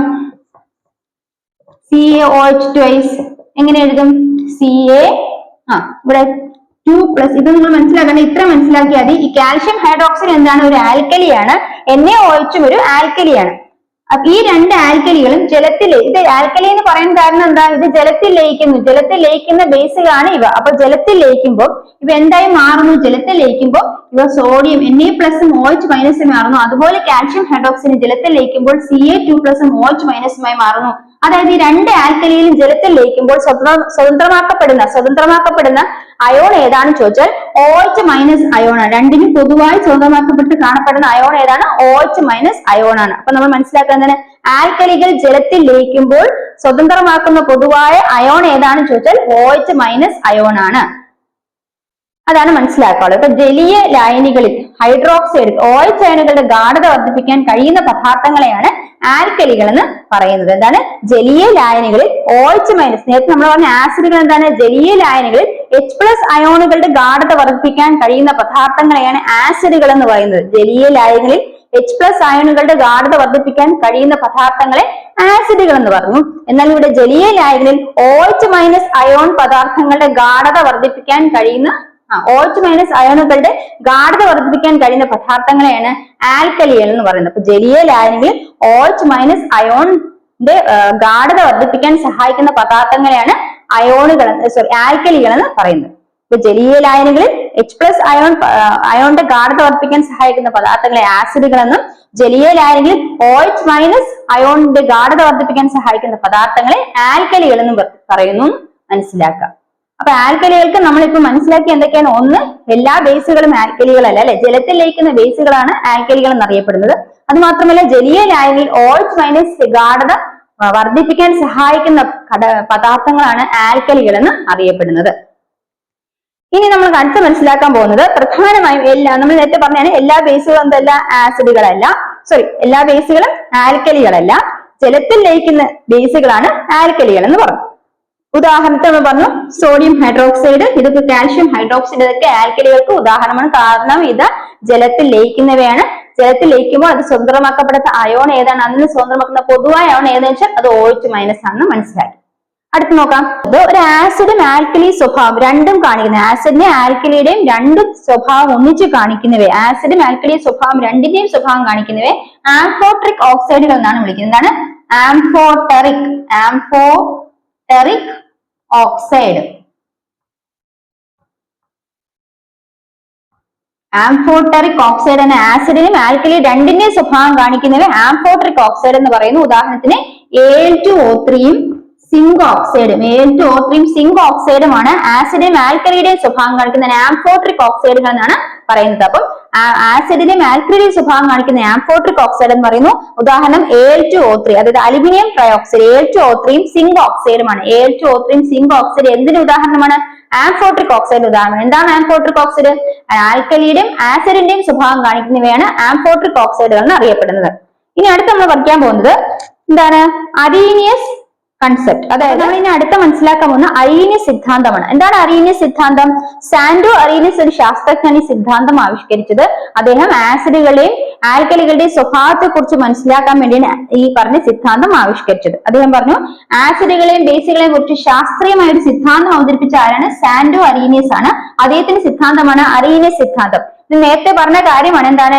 ജലീയ ലായനികളിൽ H+ അയോണുകളുടെ ഗാഢത വർദ്ധിപ്പിക്കാൻ സഹായിക്കുന്ന പദാർത്ഥങ്ങളാണ് ആസിഡുകൾ എന്ന് പറയുന്നത് അല്ലെ. ജലീയ ലായനികളിൽ H+ അയോണുകളെ സ്വതന്ത്രമാക്കുന്നവയാണ് ആസിഡുകൾ എന്നറിയപ്പെടുന്നു. അതുപോലെ ജലീയ ലായനിയിൽ OH- അയോണുകളെ സ്വതന്ത്രമാക്കുന്നവയെ ആൽക്കലികൾ എന്നും അറിയപ്പെടുന്നു. ഇതാണ് അദ്ദേഹത്തിന്റെ സിദ്ധാന്തം. അപ്പൊ അദ്ദേഹത്തിന്റെ അറീനിയസ് സിദ്ധാന്ത പ്രകാരം ജലീയ ലായനിയിൽ H+ അയോണുകളെ സ്വതന്ത്രമാക്കുന്ന ആസിഡുകളെന്നും OH- അയോണുകളെ സ്വതന്ത്രമാക്കപ്പെടുന്നവയെ ആൽക്കലികളെന്നും പറയുന്നു. ഇതാണ് അറീനിയസ് സിദ്ധാന്തത്തെ കുറിച്ച് മനസ്സിലാക്കാനുള്ളത്. അത് നമ്മൾ മനസ്സിലാക്കാൻ പോകുന്നത് നിർവീരീകരണം. എന്താണ് നിർവീരീകരണം? അതായത് ആസിഡും ബേസും തമ്മിൽ ചേർന്നാൽ എന്ത് ലഭിക്കുന്നു? ലഭിക്കുന്നത് പരസ്പരം ആസിഡിന്റെയും ബേസിന്റെയും സ്വഭാവം കാണിക്കാത്ത ഒരു വസ്തുവിനെ നമുക്ക് ലഭിക്കുന്നു, പദാർത്ഥത്തെയാണ് നമുക്ക് ലഭിക്കുന്നത്. ആസിഡും ബേസും പരസ്പരം കൂടിച്ചെന്നാൽ അതിൽ നിന്ന് ലഭിക്കുന്ന ഉൽപ്പന്നം എന്ന് പറയുന്നത് ആസിഡിന്റെയും ബേസിന്റെയും സ്വഭാവം കാണിക്കില്ല. അപ്പൊ അങ്ങനെ ആസിഡും ബേസും പരസ്പരം കൂടിച്ചേരുമ്പോൾ ഗുണങ്ങൾ കാണിക്കാതിരിക്കുന്ന അത്തരത്തിൽ ഏർപ്പെടുന്ന രാസപ്രവർത്തനത്തെയാണ് നിർവീരീകരണ പ്രവർത്തനം എന്ന് പറയുന്നത്. നിർവീരീകരണം എന്ന് പറഞ്ഞാൽ രണ്ടിന്റെയും വീര്യം അവിടെ ആസിഡിന്റെയും ആയിട്ട് ആൽക്കലി രണ്ടിന്റെയും സ്വഭാവം അവിടെ കാണിക്കുന്നില്ല. അപ്പൊ ആസിഡും ബേസുകളും പരസ്പരം പ്രവർത്തിക്കുമ്പോൾ അവയുടെ ഗുണങ്ങൾ പരസ്പരം ഇല്ലാതാകുന്നു. ഇത്തരം രാസപ്രവർത്തനത്തെയാണ് നിർവീരീകരണം എന്ന് പറയുന്നത്. മനസ്സിലാക്കുക. ഉദാഹരണങ്ങൾ പറഞ്ഞ് സോഡിയം ഹൈഡ്രോക്സൈഡ് NaOH അത് ആസിഡ് HCl-മായി കൂടി ചേരുമ്പോൾ NaCl-ഉം H2 ആയിട്ട് മാറുന്നു. ഇവിടെ നോക്കൂ, NaCl-ന് ആസിഡിന്റെ സ്വഭാവവും ഇല്ല, എന്നാൽ ബേസിന് അതായത് ആൽക്കലിയുടെ സ്വഭാവം ഇല്ല. അപ്പൊ അത്തരത്തിൽ പരസ്പരം കൂടിക്കലരുമ്പോൾ എന്താണ് ആസിഡും ആൽക്കലിയും കൂടിക്കലരുമ്പോൾ പരസ്പരം ഉള്ള ഗുണങ്ങൾ ഇല്ലാതാവുന്നു. ആ രാസപ്രവർത്തനത്തെയാണ് നിർവീരീകരണം എന്ന് പറയുന്നത്. നിർവീരീകരണം. അപ്പൊ നമ്മൾ ഇനി മനസ്സിലാക്കാൻ പോകുന്നത് അന്റാസിഡുകൾ എന്താണെന്നാണ്. അന്റാസിഡ് നിങ്ങൾ കേട്ടിട്ടുള്ളതാണ് അല്ലെ, അന്റാസിഡുകൾ. അപ്പൊ എപ്പോഴാണ് നമ്മൾ അന്റാസിഡുകൾ സാധാരണയായിട്ട് ഉപയോഗിക്കുന്നത്? നമ്മള് വയറിന് സുഖമില്ലായിരിക്കും അല്ലെ, അതായത് ആമാശയത്തിലെ അസിഡിറ്റി, അതായത് ആമാശയത്തിൽ ഉത്പാദിപ്പിക്കപ്പെടുന്ന ആമാശയത്തിൽ ഉത്പാദിപ്പിക്കുന്ന ഒരു ആസിഡ് ആണ് ഇത് ഹൈഡ്രോക്ലോറിക് ആസിഡ് അല്ലെ. ആമാശയത്തിൽ നമ്മുടെ ദഹന പ്രവർത്തനത്തിന് സഹായിക്കുന്ന ആസിഡാണ് ഇത് ഹൈഡ്രോക്ലോറിക് ആസിഡ്. അപ്പൊ ഈ ഹൈഡ്രോക്ലോറിക് ആസിഡിന്റെ ഹൈഡ്രോക്ലോറിക് ആസിഡ് കൂടുതലായിട്ട് നമ്മൾ ആമാശയത്തിൽ ഉൾക്കൊള്ളുമ്പോൾ നമുക്ക് എന്ത് സംഭവിക്കും? അസിഡിറ്റി ഉണ്ടാകും. ഹൈഡ്രോക്ലോറിക് ആസിഡ് ആമാശയത്തിൽ കൂടുതലായിട്ട് ഉത്പാദിപ്പിക്കപ്പെടുമ്പോൾ അസിഡിറ്റി ഉണ്ടാകുന്നു. അപ്പൊ അസിഡിറ്റി പ്രതിരോധിക്കുന്നതിന് വേണ്ടിയിട്ട് നമ്മൾ ഉള്ളിലേക്ക് എടുക്കുന്നതാണ് അന്റാസിഡുകൾ. അസിഡിറ്റി പ്രതിരോധിക്കുന്നതിന് വേണ്ടിയിട്ട് ഉള്ളിലേക്ക് എടുക്കുന്നതാണ് അന്റാസിഡുകൾ. ഈ അന്റാസിഡുകൾ അടങ്ങിയ മരുന്നുകളിൽ കാണപ്പെടുന്ന പ്രധാന ഘടകങ്ങൾ ഏതൊക്കെയാണ്? ഒന്ന് കാൽസ്യം കാർബണേറ്റ്. അന്റാസിഡുകൾ അടങ്ങിയിരിക്കുന്ന പ്രധാന ഘടകങ്ങൾ എന്താണ്? Calcium carbonate. രണ്ട് അലുമിനിയം കാർബണേറ്റ്. മൂന്ന് സോഡിയം കാർബണേറ്റ്. ഏതൊക്കെയാണ്? Calcium carbonate, aluminium carbonate, sodium carbonate. ഇത് മൂന്നും നമ്മൾ നോക്കാം. എന്താണ്? Calcium carbonate, aluminium carbonate. മൂന്നാമത് സോഡിയം കാർബണേറ്റ് അല്ല, സോഡിയം ബൈകാർബണേറ്റ് ആണ്. അപ്പൊ അന്റാസിഡുകൾ അടങ്ങിയിട്ടുള്ള പ്രധാന ഘടകങ്ങൾ ഏതൊക്കെയാണ്? Calcium carbonate, aluminium carbonate, sodium bicarbonate. ഇതിനോടൊപ്പം തന്നെ അലുമിനിയം ഹൈഡ്രോക്സൈഡും മെഗ്നീഷ്യം ഹൈഡ്രോക്സൈഡും അടങ്ങിയിരിക്കുന്നു. അപ്പൊ അന്റാസിഡുകൾ എന്ന് പറഞ്ഞാൽ എന്താണ്? നമ്മൾ ആമാശയത്തിൽ ദഹനത്തിന് സഹായിക്കുന്ന ആസിഡാണ് ഹൈഡ്രോക്ലോറിക് ആസിഡ്. ഇവയുടെ ഉത്പാദനം കൂടുകയോ അല്ലെങ്കിൽ ഹൈഡ്രോക്ലോറിക് ആസിഡ് കൂടുതലായിട്ട് നമ്മുടെ ശരീരത്തിൽ ആമാശയത്തിൽ ഉണ്ടായാൽ എന്ത് സംഭവിക്കും? അസിഡിറ്റി ഉണ്ടാകാനുള്ള സാധ്യത ഉണ്ട് അല്ലെ, അസിഡിറ്റി ഉണ്ടാകുന്നു. അപ്പൊ അസിഡിറ്റി പ്രതിരോധിക്കാൻ വേണ്ടി നമ്മുടെ ശരീരത്തിന് നമ്മൾ കൊടുക്കുന്നതാണ് എന്താ? അന്റാസിഡുകൾ. നമ്മൾ എടുക്കുന്നതാണ് അന്റാസിഡുകൾ. അപ്പൊ അന്റാസിഡിലെ പ്രധാനപ്പെട്ട ഘടകം എന്ന് പറയുന്നത് calcium carbonate, aluminium carbonate, sodium bicarbonate, aluminium ഹൈഡ്രോക്സൈഡും മെഗ്നീഷ്യം ഹൈഡ്രോക്സൈഡും ഇതൊക്കെയാണ് അന്റാസിഡിലെ പ്രധാന ഘടകങ്ങൾ. ഇതൊക്കെയാണ് calcium carbonate, sodium bicarbonate, calcium carbonate, aluminium carbonate, calcium carbonate, aluminium carbonate, magnesium. ഒന്നുകൂടെ പറയാം: calcium carbonate, aluminium carbonate, sodium bicarbonate, aluminium hydroxide and magnesium hydroxide. ഇത്രയാണ് അന്റാസിഡുകളെ കുറിച്ച് നമ്മൾ മനസ്സിലാക്കാവുള്ളൂ. കുറച്ചു മുമ്പ് pH-നെ കുറിച്ച് മനസ്സിലാക്കിയിരുന്നു. ഇനി pH-ന്റെ മറ്റൊരു രീതിയിൽ പറഞ്ഞാൽ ജലീയ ലായനികളിൽ pH നിർണ്ണയിക്കാൻ ഉപയോഗിക്കുന്ന pH-ന് മറ്റൊരു കാര്യമാണ് ജലീയ ലായനികളിൽ pH നിർണ്ണയിക്കാൻ ഉപയോഗിക്കുന്ന ഉപകരണമാണ് pH മീറ്റർ. ജലീയ ലായനികളിൽ pH നിർണ്ണയിക്കാൻ ഉപയോഗിക്കുന്ന ഉപകരണമാണ് pH മീറ്റർ എന്ന് അറിയപ്പെടുന്നത്. ഇനി നമ്മൾ കൃഷിയെ കുറിച്ച് മനസ്സിലായി. കാർഷികമായിട്ടുള്ള ആവശ്യങ്ങൾക്ക് നമ്മൾ മണ്ണിന് കാർഷിക വിളകളുടെ അടിസ്ഥാന ഘടകങ്ങൾ എന്തൊക്കെയാണ്? കാർഷിക വിളകൾക്ക് എന്തൊക്കെ വേണം? മണ്ണ് വേണം അല്ലെ, ജലലഭ്യത വേണം, പിന്നെ കാലാവസ്ഥ അനുയോജ്യമായിരിക്കണം. അപ്പൊ ഭൂമിയിൽ എല്ലായിടത്തും ഈ കൃഷി ഒരുപോലെയാണ് നടക്കുന്നത്? അല്ല, ഭൂമിയിലെ കൃഷി എല്ലായിടത്തും ഒരുപോലെ നടക്കുന്നത്. കാരണം മണ്ണിന്റെ വ്യത്യാസമുണ്ട് അല്ലെ. അപ്പൊ മണ്ണിനെ സ്വാധീനിച്ച അല്ലെങ്കിൽ മണ്ണിനെ ആശ്രയിച്ച്, അവിടുത്തെ കാലാവസ്ഥയെ ആശ്രയിച്ച്, ജലലഭ്യതയെ ആശ്രയിച്ചൊക്കെയാണ് കൃഷി നടക്കണമെന്ന് പറഞ്ഞു. അപ്പൊ കൃഷി നടക്കുന്നത് അങ്ങനെയാണെങ്കിൽ എല്ലാ മണ്ണിലും ഒരുപോലെയാണോ വിളകൾ ഉണ്ടാകുന്നത്? അല്ല, മണ്ണിൽ എന്തുണ്ട്? മണ്ണിലെ പ്രധാന ഘടകങ്ങൾക്കനുസരിച്ചാണ് വിളകളുടെ ലഭ്യത. നമുക്ക് വിളകൾ ലഭിക്കുന്നത് എല്ലായിടത്തും ഒരുപോലെ വിളകൾ ഉണ്ടാകുമോ? ഇല്ല. മണ്ണിലെ വ്യത്യാസം അനുസരിച്ചാണ് കൃഷിയിലെ വിളവ് നമുക്ക് ലഭിക്കുന്നത്. ഇവിടെ നോക്കാം, മണ്ണിലെ pH മണ്ണിനും എന്തുണ്ട്? pH ഉണ്ട് അല്ലെ. മണ്ണിലെ pH കാർഷിക വിളകളുടെ വളർച്ചയ്ക്ക് സ്വാധീനിക്കുന്ന ഒരു പ്രധാന ഘടകമാണ്. അതായത് കൃഷിക്ക് ഏറ്റവും അനുയോജ്യമായ pH എന്ന് പറയുന്നത്, ഏറ്റവും അനുകൂലമായ സാഹചര്യത്തിൽ വിളകളൊക്കെ നമുക്ക് ലഭിക്കുന്ന pH ഏതാണ്? pH ആ മണ്ണിന് 6.5-നും 7.2-നും ഇടയ്ക്കുള്ള pH ആണ് കൃഷിക്ക് അനുയോജ്യമായ pH. അപ്പൊ മണ്ണിന് കൃഷിക്ക് അനുയോജ്യമായ pH ഏതാണ്? 6.5-നും 7.2-നും ഇടയ്ക്കുള്ള pH ഉള്ള മണ്ണാണ് കൃഷിക്ക് ഏറ്റവും അനുയോജ്യമായത്. മണ്ണിന്റെ pH 6.5-നും 7.2-നും ഇടയിലാണ്. രണ്ടാമത് പറഞ്ഞത് ക്യാരറ്റ്, കാബേജ് മുതലായ കൃഷി ചെയ്യുന്നതിന് ആ മണ്ണിലെ pH എന്ന് പറഞ്ഞാൽ 7 മുതൽ 8 വരെയാണ്. 7 മുതൽ 8 വരെയാണ് ക്യാരറ്റും കാബേജിന്റെയും വളരുന്ന മണ്ണിലെ pH. ഇനി ഉരുളക്കിഴങ്ങ് എന്ന് വിളയുന്ന മണ്ണിലെ pH എന്ന് പറയുന്നത് 5 ആണ്. ഉരുളക്കിഴങ്ങ് വിളയുന്ന മണ്ണിലെ pH 5 ആണ്. അപ്പൊ അതാണ് കാർഷിക വിളകളും pH മൂല്യവും തമ്മിലുള്ള ബന്ധം നമ്മൾ മനസ്സിലാക്കാനുള്ളത്. അടുത്തത് നമ്മൾ ലവണങ്ങളെ കുറിച്ചാണ് പഠിക്കുന്നത്. ലവണങ്ങൾ നമ്മൾ നേരത്തെ പറഞ്ഞു, ആസിഡും ബേസും അല്ലെങ്കിൽ ആസിഡും ആൽക്കലിയും ചേർന്ന് പരസ്പരം പ്രവർത്തിക്കുമ്പോൾ അവയുടെ പരസ്പര ഗുണങ്ങൾ നഷ്ടപ്പെട്ട് ആ പരസ്പര ഗുണങ്ങൾ അവർക്ക് നഷ്ടപ്പെടുന്നു. അത്തരം രാസപ്രവർത്തനം നിർവീരീകരണ പ്രവർത്തനങ്ങൾ എന്ന് പറഞ്ഞു അല്ലെ. അപ്പൊ ഈ നിർവീരീകരണ പ്രവർത്തനം പറഞ്ഞു സോഡിയം ഹൈഡ്രോക്സൈഡ് എന്ന് പറയുന്ന ആൽക്കലിയും ഹൈഡ്രോക്ലോറിക് ആസിഡ് എന്ന് പറയുന്ന ആസിഡും ചേർന്ന് നമുക്ക് ലഭിക്കുന്നത് എന്തൊക്കെയാണെന്ന് വെച്ചാൽ ഒരു ലവണവും ജലവുമാണ് നമുക്ക് ലഭിക്കുന്നത്. അപ്പൊ നമ്മൾ പറഞ്ഞ ആസിഡും ആൽക്കലിയും പരസ്പരം കൂടിച്ചേർന്ന് അവർക്ക് ആസിഡിക് സ്വഭാവം ഇല്ല, അതല്ല ബേസിക് സ്വഭാവം, രണ്ടും ഇല്ലാത്തൊരു ഉൽപ്പന്നമാണ് നമുക്ക് ലഭിക്കുന്നത്. അപ്പൊ ഇവിടെ NaCl എന്ന് പറയുന്നെങ്കിൽ ഇവിടെ സോഡിയം ഹൈഡ്രോക്സൈഡും ഹൈഡ്രോക്ലോറിക് ആസിഡും നമ്മൾ യോജിച്ചപ്പോൾ ചേർന്നത് കിട്ടിയ എന്താണ്? Sodium hydroxide. അതെന്ന് പറയുന്ന ഒരു ലവണമാണ്. സോഡിയം ക്ലോറൈഡ് എന്ന് പറയുന്ന ഒരു ലവണമാണ്. എന്താണ്? സോഡിയം ക്ലോറൈഡ് എന്ന് പറയുന്ന ഒരു ലവണമാണ്. ഈ ലവണവും ജലവുമാണ് നമുക്ക് ലഭിക്കുന്നത്. അപ്പൊ ഒരു ആസിഡും ആൽക്കലിയും തമ്മിൽ നിർവീകരണ പ്രവർത്തനം നടക്കുന്ന സമയത്ത് ആ നിർവീകരണപ്പെടുമ്പോൾ അതിന് എന്ത് ലഭിക്കുന്ന ഉൽപ്പന്നമായിട്ട്? ഒരു ലവണവും ജലവുമാണ് ലഭിക്കുന്നത്. ഈ ലവണം എന്ന് പറയുന്നത് അയോണിക സംയുക്തങ്ങളാണ്. ലവണം എപ്പോഴും Na+Cl- ഇങ്ങനെയാണ് കാണപ്പെടുന്നത്. ലവണം എന്ന് പറഞ്ഞാൽ Na+ഉം Cl- ആയിട്ട് കാണപ്പെടുന്നത്. ലവണം എന്ന് പറയുന്നത് എന്താണ്? അയോണിക സംയുക്തങ്ങളാണ്. എന്താണ് ലവണം? ഇവിടെ ലവണം NaCl ആണ്, Na+ഉം Cl-. അപ്പൊ ലവണം എന്ന് പറയുന്നത് എപ്പോഴും ഇങ്ങനെയാണ് കാണപ്പെടുന്നത്, അയോണിക സംയുക്തങ്ങളായിട്ടാണ് കാണപ്പെടുന്നത്.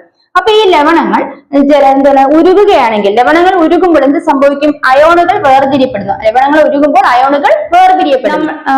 ഇന്ന് നമ്മൾ എന്താ പറഞ്ഞത്? ലവണങ്ങൾ ഉരുകുകയോ ജലത്തിൽ ലയിക്കുകയോ ചെയ്യുകയാണെങ്കിൽ അവ എന്ത് ചെയ്യും? അവ അയോണുകളായിട്ട് വേർതിരിക്കുന്നു. ലവണങ്ങൾ നമ്മൾ പറഞ്ഞ അയോണിക സംയുക്തങ്ങളാണെന്ന് പറഞ്ഞു. ഉദാഹരണത്തിന് NaCl എന്ന് പറഞ്ഞൊരു ലവണമാണ്. അത് ജലത്തിൽ ലയിക്കുകയോ ഉരുകുകയോ ചെയ്യുമ്പോൾ അയോണുകളായിട്ട് വേർതിരിയുന്നു എന്ന് പറഞ്ഞു. അപ്പൊ ഇത്തരത്തിൽ അയോണുകളായിട്ട് അവ വേർതിരിക്കുന്നു. അപ്പൊ ഈ ലവണങ്ങൾ വൈദ്യുതപരമായി അവർ നിർവീര്യമാണ്. എന്താണ്? വൈദ്യുതപരമായി അവ നിർവീര്യമാണ്. അതായത് അവയ്ക്ക് ഈ പറയുന്ന രണ്ടും, അതായത് NaCl എന്ന് പറയുമ്പോൾ Na+Cl-, അതായത് ഒരു പോസിറ്റീവ് ആയിട്ടുള്ള ഒരു ചാർജും ഉണ്ട്, നെഗറ്റീവ് ആയിട്ടുള്ള ചാർജും ഉണ്ട്. ഇവ രണ്ടും കൂടിക്കലരുമ്പോൾ അവ എന്താവും? 0 മാറും. അപ്പൊ ലവണങ്ങൾ പൊതുവെ എന്താണ്? വൈദ്യുതപരമായി അവ നിർവീര്യമാണ്. അവയുടെ ചാർജുകളുടെ തുക എന്ന് പറയുന്നത് 0 ആയിരിക്കും. അവയുടെ ചാർജുകളുടെ തുക എന്തായിരിക്കും? 0 ആയിരിക്കും. നമ്മൾ മനസ്സിലാക്കുക. അപ്പൊ ലവണം എവിടെ ലഭിക്കുന്നു? ആസിഡും ആൽക്കലിയും തമ്മിൽ കൂടിക്കലരുമ്പോൾ നമ്മൾ ആ പ്രവർത്തനത്തെ നിർവീകരണ പ്രവർത്തനം എന്ന് പറഞ്ഞു. ആ നിർവീകരണ രാസപ്രവർത്തനത്തിന്റെ ഫലമായി ലഭിക്കുന്നതാണ് ലവണങ്ങൾ. ലവണങ്ങൾ എന്താണ്? അയോണിക സംയുക്തങ്ങളാണെന്ന് പറഞ്ഞു. അവയുടെ തുകകൾ, അയോണുകളുടെ തുകകൾ പരസ്പരം കൂട്ടുമ്പോൾ എന്ത് ലഭിക്കും? നമുക്ക് 0 ആയിരിക്കും അവയുടെ തുക. അവയുടെ ലവണങ്ങളുടെ തുകയെന്ന് പറയുന്നത് 0 ആയിരിക്കും. ഇനി നമുക്ക് ലവണങ്ങളുടെ ഉപയോഗത്തെ കുറിച്ച് മനസ്സിലാക്കാം. ലവണങ്ങൾ എവിടെയൊക്കെ ഉപയോഗപ്പെടുന്നു? അപ്പൊ ലവണങ്ങൾ എന്ന് പറയുന്നത് നമ്മൾ പറഞ്ഞു, ലവണങ്ങളെ കുറിച്ച് സവിശേഷത മനസ്സിലാക്കി. ഇനി നമ്മൾ ലവണങ്ങളുടെ ഉപയോഗം എവിടെയൊക്കെയാണെന്ന് വെച്ചാൽ, ലവണങ്ങൾ രാസവളമായിട്ട് ഉപയോഗിക്കുന്നു. ഉദാഹരണത്തിന് ammonium sulphate, potassium sulphate, sodium nitrate. Ammonium sulphate, potassium sulphate, sodium nitrate മുതലായ ലവണങ്ങൾ രാസവളമായിട്ട് ഉപയോഗിക്കപ്പെടുന്നവയാണ്. ഇനി മറ്റു ലവണങ്ങൾക്ക് ഉദാഹരണം എന്നാൽ നമ്മുടെ ജീവിതത്തിൽ നമ്മൾ ഉപയോഗിക്കുന്ന അനേകം ലവണങ്ങളുണ്ട്. ഒന്നാണ് പ്രധാനപ്പെട്ട കറിയുപ്പ് അല്ലെങ്കിൽ സോഡിയം ക്ലോറൈഡ്. അത് എവിടെയാണ് ഉപയോഗിക്കുന്നത്? നമ്മൾ ഭക്ഷണത്തിന് രുചി കൂട്ടാൻ ഉപയോഗിക്കുന്നു. അതുപോലെ ശീതീകരണ നിർമ്മാണത്തിനും കറിയുപ്പ് ഉപയോഗിക്കുന്നു. സോഡിയം ക്ലോറൈഡ് ഉപയോഗിക്കുന്നു. കറിയുപ്പ് എന്ന് പറയുന്ന ലവണത്തിന്റെ കോമൺ നെയിമാണ്. അടുത്തത് ഇന്ദുപ്പ്. എന്താണ്? ഇന്ദുപ്പാണ് അടുത്ത ലവണം. ഇന്ദുപ്പ് എന്ന് പറയുന്ന പൊട്ടാഷ്യം ക്ലോറൈഡ്. ഇന്ദുപ്പ് എന്താണ്? പൊട്ടാഷ്യം ക്ലോറൈഡ് ആണ് ഇന്ദുപ്പ്. ഇതെന്ന് പറയുന്നത് ഔഷധമായിട്ടാണ് ഉപയോഗിക്കുന്നത്. ഇന്ദുപ്പ് പൊട്ടാഷ്യം ക്ലോറൈഡ് ആണ് ഔഷധമായിട്ടാണ് ഉപയോഗിക്കുന്നത്. ഇനി അതുപോലെ തന്നെ തുരിശ് എന്ന് പറയുന്നത് കോപ്പർ സൾഫേറ്റ്. തുരിശ് കോപ്പർ സൾഫേറ്റ് ആണ്. എവിടെയാണ് ഉപയോഗിക്കുന്നത്? കുമിൾനാശിനിയായിട്ട് ഉപയോഗിക്കുന്നു. അതുപോലെ കോപ്പർ നിർമ്മാണത്തിനും തുരിശ് കോപ്പർ സൾഫേറ്റ് ആണ്. അതെന്താണ്? കുമിൾനാശിനിയായിട്ട് ഉപയോഗിക്കുന്നു. അതുപോലെ തന്നെ അതുപോലെ കോപ്പറിന്റെ നിർമ്മാണത്തിന് ഉപയോഗിക്കുന്നത് കോപ്പർ സൾഫേറ്റ് അഥവാ തുരിശ് എന്ന് പറയുന്ന ലവണമാണ്. ഇനി അടുത്തതാണ് അപ്പക്കാരം. അപ്പക്കാരം എന്താണ്? സോഡിയം ബൈകാർബണേറ്റ് ആണ് അപ്പക്കാരം. Sodium bicarbonate. ഇപ്പൊ ബേക്കറിയിലൊക്കെ യൂസ് ചെയ്യുന്ന അപ്പക്കാരം സോഡ അല്ലെ, ബേക്കിംഗ് സോഡ. ഇപ്പൊ സോഡിയം ബൈകാർബണേറ്റ് അപ്പക്കാരമാണ്. അത് ഉപയോഗിക്കുന്നത് ബേക്കറികളിൽ, അതുപോലെ തന്നെ ചെറു അഗ്നിശമനികളിലും ഉപയോഗിക്കുന്നത്. എന്താണ്? സോഡിയം ബൈകാർബണേറ്റ് ബേക്കറിൽ ഉപയോഗിക്കുന്നത് പോലെ ചെറു അഗ്നിശമനികളിൽ ഉപയോഗിക്കുന്നു. അടുത്ത എന്താണ്? അലക്കുകാരം. എന്താണ്? സോഡിയം കാർബണേറ്റ് ആണ് അലക്കുകാരം. അതെന്ന് പറഞ്ഞ പേര് തന്നെ മനസ്സിലാക്കാം. അലക്കാൻ വേണ്ടി, വസ്ത്രങ്ങൾ അലക്കുന്നതിന് അതുപോലെ ഗ്ലാസിന്റെ നിർമ്മാണത്തിനും സോഡിയം കാർബണേറ്റ് ഉപയോഗിക്കുന്നു. സോഡിയം കാർബണേറ്റ് അലക്കുകാരമാണ്. ഗ്ലാസ് നിർമ്മാണം അതുപോലെ വസ്ത്രങ്ങൾ കഴുകുന്നതിനും ഉപയോഗിക്കുന്നു. അടുത്തത് ജിപ്സം ആണ്. ജിപ്സം എന്ന് പറയുന്നത് കാൽഷ്യം സൾഫേറ്റ് ആണ്.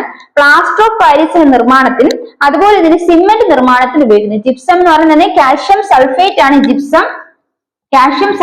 ആണ് ജിപ്സം. അത് പ്ലാസ്റ്റർ ഓഫ് പാരീസിന്റെയും അതുപോലെ തന്നെ സിമെന്റ് നിർമ്മാണത്തിനും ഉപയോഗിക്കുന്നു. ജിപ്സം എന്തിനാണ് ഉപയോഗിക്കുന്നത്? പ്ലാസ്റ്റർ ഓഫ് പാരീസിനും അതുപോലെ തന്നെ ജിപ്സം എന്ന് പറയുന്നത് പ്ലാസ്റ്റർ ഓഫ് പാരീസിനും അതുപോലെ തന്നെ സിമെന്റ് നിർമ്മാണത്തിനും ഉപയോഗിക്കുന്നു. അപ്പൊ ലവണങ്ങളുടെ ഉപയോഗം നമ്മൾ പഠിച്ചത് രാസവളമായിട്ട് ഉപയോഗിക്കുന്നു. പിന്നെ എന്താണ്? ശീതീകരണ പ്രവർത്തനങ്ങൾ, കറിയുപ്പ്, അതായത് സോഡിയം ക്ലോറൈഡ് കറിയുപ്പ് അല്ലെ, ശീതീകരണ നിർമ്മാണത്തിനും അതുപോലെ തന്നെ ഭക്ഷണ രുചി കൂട്ടാൻ ഉപയോഗിക്കുന്നു പറഞ്ഞു. പിന്നെ ജിപ്സം എന്ന് പറയുന്നത് പ്ലാസ്റ്റർ ഓഫ് പാരീസ് സിമെന്റ് നിർമ്മാണം, അത് കാൽഷ്യം സൾഫേറ്റ് ആണ് അതിന്റെ രാസനാമം. ഇനി അടുത്ത എന്താണ്? അലക്കുകാരം എന്ന് പറയുന്നത് എന്താണ്? സോഡിയം കാർബണേറ്റ് ആണ്. അത് ഉപയോഗിക്കുന്ന എന്തിനാണ്? വസ്ത്രങ്ങൾ അലക്കുന്നതിനും അതുപോലെ തന്നെ എന്താണ്? ഗ്ലാസ് നിർമ്മാണത്തിനും ഉപയോഗിക്കുന്നു. ഇനി മറ്റു വിധത്തിൽ പറഞ്ഞ എന്താണ്? ബേക്കറിൽ ഉപയോഗിക്കുന്ന അപ്പക്കാരം അല്ലെ, സോഡിയം ബൈകാർബണേറ്റ് ബേക്കറിൽ ഉപയോഗിക്കുന്നു. അതുപോലെ ചെറു അഗ്നിശമനികളിൽ ഉപയോഗിക്കുന്നു. ഇത്തരം കാര്യങ്ങളാണ് നമ്മൾ ലവണങ്ങളുടെ ഉപയോഗത്തെ കുറിച്ചും മനസ്സിലാക്കിയത്. അപ്പൊ ഇന്നത്തെ പാഠത്തിൽ നമ്മൾ മനസ്സിലാക്കിയത് ആസിഡുകൾ, ബേസുകൾ, ലവണങ്ങൾ എന്ന 9ാം ക്ലാസ്സിലെ പാഠഭാഗത്തിൽ നമുക്ക് പഠിക്കേണ്ടതായിട്ടുള്ള കാര്യങ്ങളാണ്. അപ്പൊ ഈ പാഠഭാഗം നിങ്ങൾക്ക് മനസ്സിലായെന്ന് വിശ്വസിക്കുന്നു. ഇതില് ഉള്ള ഫാക്സുകൾ, ഈ പാഠത്തിലുള്ള ഫാക്സുകൾ നമ്മൾ മനസ്സിലാക്കിയത്. അപ്പം ഇന്നത്തെ ക്ലാസ്സോട് കൂടി ഈ ചാപ്റ്റർ തീരുന്നതാണ്. അടുത്ത മറ്റൊരു ക്ലാസ് ആണ് നമ്മൾ ഇനി പോകുന്നത്. മറ്റൊരു ക്ലാസ് SCERT ക്ലാസ്സിലേക്ക് നമുക്ക് പോകാം. അപ്പം ഇന്ന് പഠിക്കുന്ന ഈ പറയുന്ന SCERT ബേസ്ഡ് ആയിട്ടുള്ള ചാപ്റ്റർ ആണിത്. ഇത് നമുക്ക് പഠിക്കാൻ ആസിഡ് ബേസ് ലവണങ്ങൾ എന്ന് പറഞ്ഞ് ഒരു ടോപ്പിക് ഉണ്ട്. അതിന് ഉള്ള SCERT-യിൽ വരുന്ന ഫാക്ട്സ് ആണ് നമ്മൾ ഡീൽ ചെയ്തത്. ഇനി ഇതുമായിട്ട് ബന്ധപ്പെട്ട് റാങ്ക് ഫയൽ നമ്മൾ സാധാരണയായിട്ട് PSC ചോദിക്കുന്ന കുറെ ക്വസ്റ്റ്യൻസും ഉണ്ട്. അത് നമുക്ക് ഉടനെ തന്നെ അത് മറ്റൊരു ക്ലാസ്സിൽ പ്രൊവൈഡ് ചെയ്യുന്നതാണ്. Till then, it's bye from me. Thank you.